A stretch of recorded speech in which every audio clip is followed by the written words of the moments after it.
আপনাকে ধন্যবাদ। বেতরা উচ্চ বিদ্যালয়টি ১৯৫৭ খ্রিস্টাব্দের তারিখ থেকে প্রতিষ্ঠিত হয়েছে। জি। আর আমি প্রধান শিক্ষক হিসেবে ২৫ লোকজন থেকে এখানে আছি। তার মানে আপনার হাত দিয়ে স্কুলটা মানে পরিচালনা আমার হাতে যা কিছু হচ্ছে বা হবে সব আপনি ফাউন্ডার অফ আমার হাতে সবকিছু সবকিছু। হচ্ছে এ পর্যন্ত। স্যার এই যে একটা শিক্ষা প্রতিষ্ঠান আপনি পরিচালনা করছেন, মানুষ গড়ার কারিগর হিসেবে আপনি আছেন, সেক্ষেত্রে আপনার অনুভূতিটা কেমন লাগে? আমার কাছে একটু ভালো লাগছে এই কারণে, কারণ আমি নিঃস্বার্থভাবে একটা কাজ করছি সেবামূলক হিসেবে। কারণ আমার থাকতাম বাউন্ডারি থেকে বাসা, ওইখান থেকে আইসে বেতন ছাড়া এই প্রতিষ্ঠান গড়ে তুলছে। আচ্ছা, শিক্ষার আলো ছড়িয়ে দেওয়ার শিক্ষা জন্য। চলার জন্য কাজ করছে, কিন্তু অনেক দুঃখের বিষয় দীর্ঘ ১৩ বছর পর আমাদের ইসলাম বিভক্ত হচ্ছে। আচ্ছা, কিছু কষ্ট করতে হয়েছে, কিন্তু এখন আর কষ্ট আর অনুভব হয় না, এখন আনন্দে কিছু অনুভব করছি। ভালো ফল হ্যাঁ, ভালো পেতে গেলে তো করে। একটু কষ্ট করতেই হবে। আসলে প্রথম যখন শুরু করছি তখন দুঃখজনক ব্যাপার তেমন ছিল না, প্রায় ১৫০ মতন ছাত্র ছিল, কিন্তু এখনো প্রায় ৭০০ জন শিক্ষার্থী অধ্যয়নরত আছে। আচ্ছা, স্যার আপনার স্কুলের রেজাল্ট সম্পর্কে একটু জানতে চাচ্ছিলাম। যাদের মোটামুটি আমাদের খুব সন্তোষজনক। মোটামুটি সবসময় আমাদের ৯০% ভিতরেই থাকে রেজাল্টটা। আচ্ছা, তো এবছর আমাদের জুনিয়র বৃত্তি পরীক্ষায় ৩ জন বৃত্তি পেয়েছে। আচ্ছা, একজন ট্যালেন্ট ফল পেয়েছে আর ২ জন পেয়েছে সাধারণ মানে তালিকা। এবছর আমাদের স্কুলে সবচেয়ে কম শিক্ষার্থী পরীক্ষা দিচ্ছে, টোটাল হলো ৪১ জন। তাই আমাদের শিক্ষার্থীরা উপজেলাতে সরল পাইলট বাইক উচ্চ পরীক্ষা দিচ্ছে। যেহেতু এখানে সিসি ক্যামেরার মধ্যে আবদ্ধ সবাই হুম, মোটামুটি শান্তিতে সুশৃঙ্খলভাবে পরীক্ষা দিচ্ছে, এবং আমি যতটুকু জানতে পারছি শিক্ষার্থী যোগাযোগ করে মোটামুটি পরীক্ষা ভালো হয়েছে। আচ্ছা। আপনাদের ভালো রেজাল্ট করার জন্য তো সবাই একটা প্রস্তুত নিয়ে থাকে। তো সেই প্রস্তুতিটা আপনারা কেমনভাবে নিয়েছেন সেটা একটু জানতে চাইবো। আসলে আমরা প্রতি মাসে একবার একটা অভিভাবক সমাবেশ করি। এখানে আচ্ছা, শিক্ষার্থী, অভিভাবক, আমার টিচার সবাই থাকে, তাদের মত বিনিময় সভা করা হয়। কী করলে ভালো করে তাদের কাছ থেকে আমরা কিছু পরামর্শ নিয়ে আসেন আমরা এই কাজগুলা চেষ্টা করি যাতে একটু ভালো করে শিক্ষার গুণগুলো রক্ষার্থে যতটুকু করা সম্ভব করে আমাদের পক্ষে তত চেষ্টা করি। গার্ডিয়ানদের কেমন সাড়া পান? যেহেতু একটা ভালো রেজাল্টের জন্য ছাত্র, শিক্ষক, অভিভাবক তিনেরই সমন্বয় লাগে। আসলে আমাদের গ্রামাঞ্চলে গার্জেনরা বেশিরভাগই লেখাপড়া তেমন জানে না। আচ্ছা, যার জন্য আমাদেরকে অনেক প্যারাশনি বুক করতে হয়।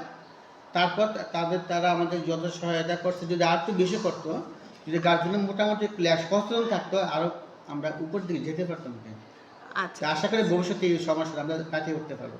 আচ্ছা, আসলে আমাদের বিদ্যালয়তে যেটা বলা চলে, কারণ আমাদের এখানে ডিজিটাল ল্যাব আছে, ১৭টা ল্যাপটপ আছে, হুম, আর একটা মাল্টিমিডিয়া ক্লাসরুম আছে। হুম, অবশ্যই আমরা আবেদন করে রাখছি আরও একটা মাল্টিমিডিয়া ক্লাসরুম পাবো। আচ্ছা। আমরা যদি প্রতি রুমে মাল্টিমিডিয়া ক্লাসরুম সেটিং করতে পারতাম তাহলে আর একটু ভালো হতো। তারপর সর্বোপরি মোটামুটি আমরা উপজেলার মধ্যে সবচেয়ে ভালো আছি। প্রজেক্টরের মাধ্যমে যখন ক্লাসটা নেওয়া হয় বাচ্চাদের মধ্যে তখন আনন্দটা কেমন দেখতে পান স্যার? হ্যাঁ, পর্যাপ্ত ক্লাসটা বা সদস্যরা আনন্দ উপভোগ করে। তারা কিছু মুখে মানে সহচরকে দেখে তারা হৃদয়ঙ্গম করতে পারে। এটা মাথাতেও মাথাটা ব্রেনেও ক্যাচ করতে পারে। স্মৃতিশক্তিতে বেশিক্ষণ থাকে, আচ্ছা, এবং তারা মানে বুঝতে পারে যে বাস্তব জিনিসটা কি। আচ্ছা।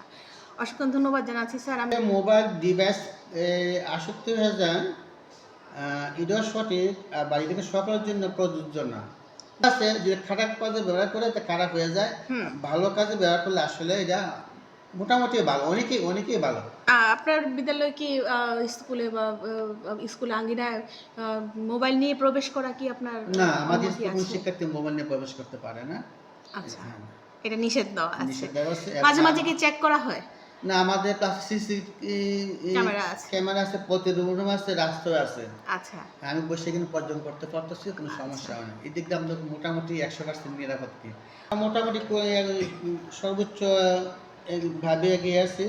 জাতীয় পর্যায়ে আমাদের শিক্ষার্থীরা খেলাধুলায় অংশগ্রহণ করে। বিশেষ করে শীতকালীন, গ্রীষ্মকালীন এবং এই উপজেলা পর্যায়ে যেগুলো হয়, স্থানীয় পর্যায়ে এগুলো অংশগ্রহণ করে, এবং কৃতিত্বের সাথে তারা পুরস্কার নিয়ে আসতে পারে, এবং কিছু পুরস্কার আমাদের আপনার সামনে আসেন দেখতে পারবেন। জি, জি। আমরা পরবর্তীতে একটা ছবি নিব ভিউয়ার্সদের আমরা দেখানোর জন্য। স্যার আপনারা কি বনভোজন বা পিকনিকের ব্যবস্থা করেন ছাত্রছাত্রীদের? না, এটা আসলে আমরা করি না, কারণ এটা একটু লেংদি প্রসেস। এটা আচ্ছা, ডিসি অথবা ইউসের অনুমতি নিতে হয়। এটা এখন এই যে আমরা একটু পরবর্তীতে এটা এক সময় টাকার অভাবে হ্যাঁ। যেহেতু আমরা প্রায় অভিভাবক সমাবেশ যে আলোচনা করি এবং আমাদের যে প্রতিদিন যে একটা সমাবেশ হয় এখানে আমরা বলি প্রতিদিন একটা না একটা আমরা টপিক্স থাকে এই জি।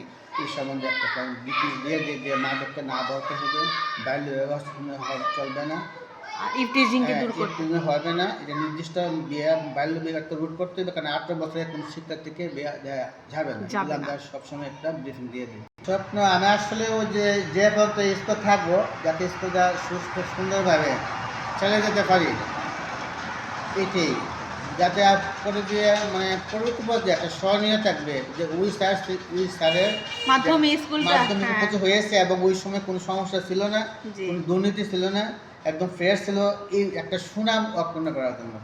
অসংখ্য ধন্যবাদ স্যার, ভালো থাকবেন, সুস্থ থাকবেন। আপনার শিক্ষার্থীদের শুভ কামনা মঙ্গল কামনা করে বিদায় রেখা টানছি সত্য প্রকাশে আলোকিত সমাজের পক্ষ থেকে। আপনাকে অসংখ্য ধন্যবাদ।